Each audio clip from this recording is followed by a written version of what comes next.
వర్గాల ఘర్షణ. ఆ రోజునేం లేదు, దాడులే జరిగింది. ఎవరిదే థియేటర్ ఒక్క రాజు థియేటర్ తప్పించి అన్ని థియేటర్లు తగలబెట్టారు ఆ రోజు. కేవలం జనం అందరూ మొబలైజ్ అయ్యున్నా సరే కొట్టారు.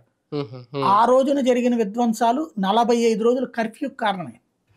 అప్పుడు చూసాను నేను ప్రత్యక్షంగా. ఆ తర్వాత మళ్ళీ ఇప్పుడు చూస్తున్నా ఏ కర్ఫ్యూ లేదు.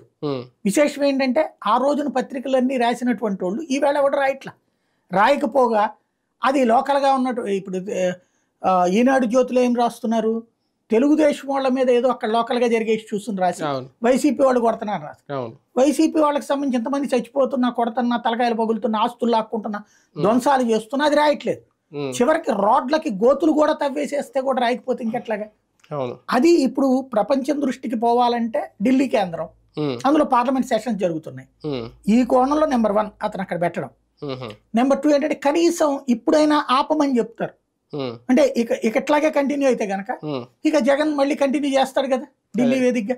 ఇంకోటి ఎప్పుడైతే ఇప్పుడు నేషనల్ మీడియా దృష్టికి అటెన్షన్ డైవర్ట్ అయిందో రేపు వాళ్ళు అబ్జర్వ్ చేయడం బిగిన్ కదా. కాబట్టి ఆ గొడవ తగ్గించుకోవడానికన్నా ఇప్పటిదాకా 10 మందిని అంతే రేపు ఒకళ్ళని అంటారు, కొంచెం తగ్గిస్తారు. తనడం ఆగుతారని అనిపించట్లా. చూడాలి రేపు ఎల్లుండిలో. ఎందుకంటే నిన్న కూడా కొట్టారు కదా 70 ఏళ్ల మనిషిని, ఆ కాళ్ళు ఇరిచేశారట. సినిమాల్లో టైప్ లో కారు అడ్డుపెట్టి చేశారట.